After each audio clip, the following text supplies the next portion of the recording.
Hello and welcome to the Computer Vault podcast, where we discuss the history of computers, computing and IT.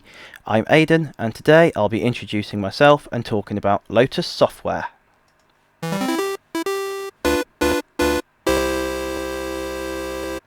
So this is the first episode of a new podcast series where I plan to talk about the history of computers, led by the objects in my personal computer library and museum. More on that in a bit. I've worked in IT for the past 20 years and still continue to do so, working with hardware, software, data, support, development, web technologies, networking and a whole raft of other stuff in both the private and public sector, so I've seen my fair share of technology changes through the years. And I've decided for 2025 as a New Year resolution, which I'm going to do my best to maintain, is to do something completely new, and that's this. So wish me luck, as hopefully you'll enjoy my new podcast series. Also, alongside my ramblings, if you're listening via Mixcloud, I'll be playing some music too. On that note,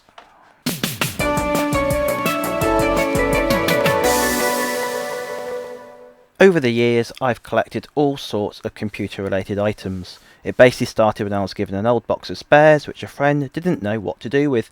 It basically contained a ruck of old ribbon cables and memory sticks, but also a good handful of software. I got rid of everything except the software, and that was the first start of the collection.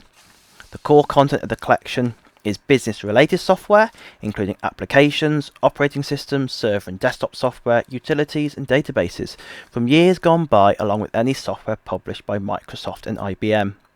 Over the years, the collection has expanded to include catalogues, handbooks and guides, general works and textbooks, magazines, and also, more recently, old computers, with the recent acquisition being a Mesh Pentium S 133MHz computer running DOS 6.22 and Windows 3.11, released in November 1993.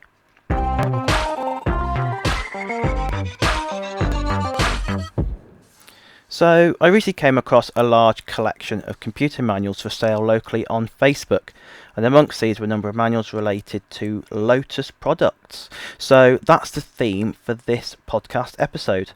The first manual we have here is for Lotus Notes. In its origins, Lotus Notes was originally developed by the Lotus Development Corporation in 1989. The idea was inspired by Plato Notes, a system created at the University of Illinois in the early 1970s. In 1995, IBM acquired Lotus Development Corporation, and Lotus Notes became part of the Lotus Development Division of IBM.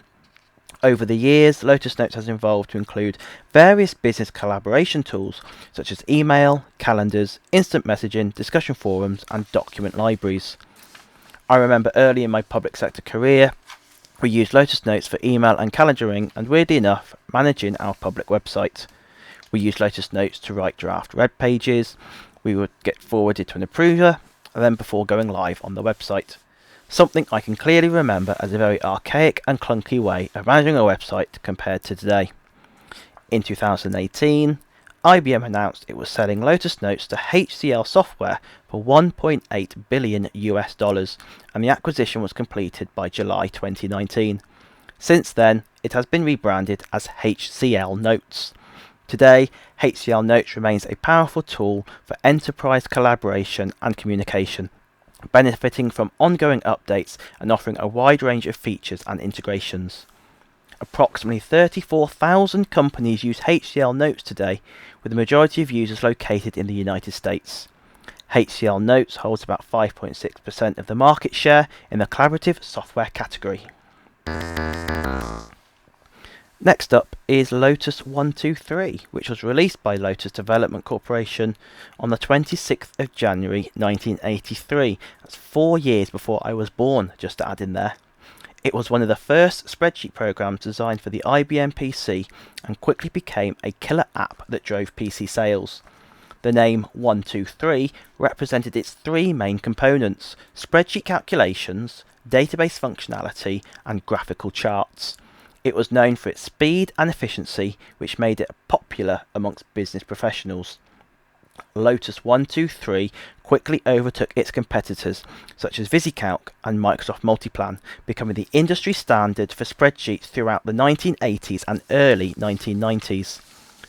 But the rise of Microsoft Excel in the early 1990s marked the beginning of the end for Lotus 123's dominance.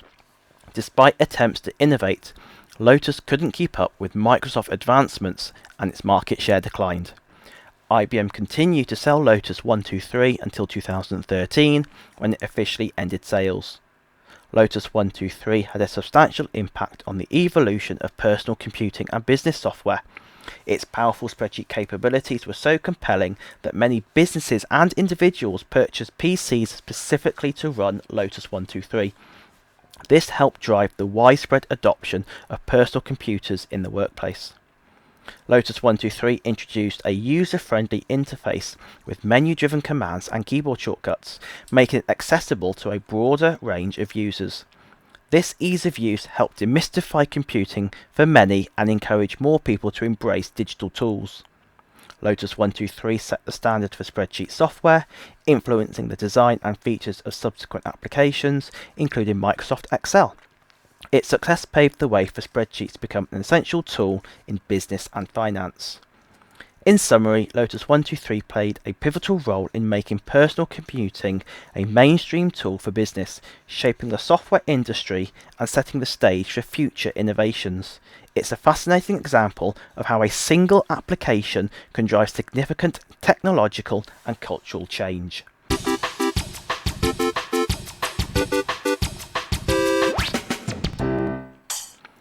The final manual for this podcast is Lotus Approach.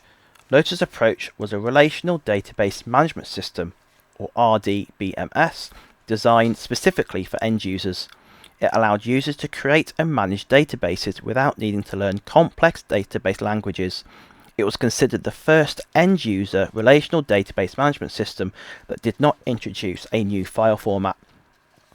Lotus Approach was originally developed by a startup company called Approach Software in 1991. It quickly gained recognition and won over 30 awards in its first year, including Best of Show at Comdex. In 1994, Lotus acquired Approach Software, integrating Lotus Approach into its product lineup. When it integrated into its product lineup, it became part of IBM's Lotus Smart Suite, a suite of Office applications for Microsoft Windows.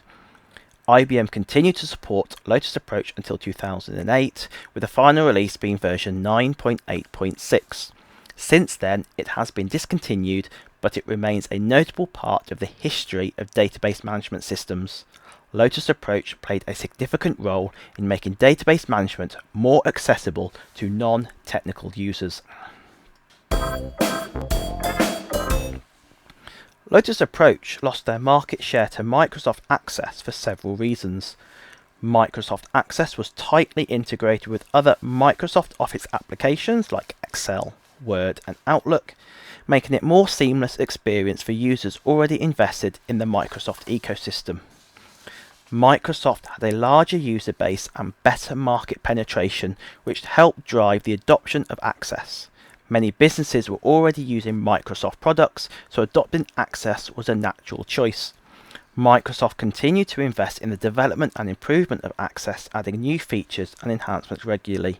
In contrast, Lotus Approach saw less frequent updates, and eventually IBM stopped supporting it. While Lotus Approach was known for its ease of use, Microsoft Access offered a more intuitive interface and better support for complex queries and reporting, making it much more appealing to a broader range of users. These factors combined to make Microsoft Access a more attractive option for many businesses, leading to Lotus Approach losing its market share over time.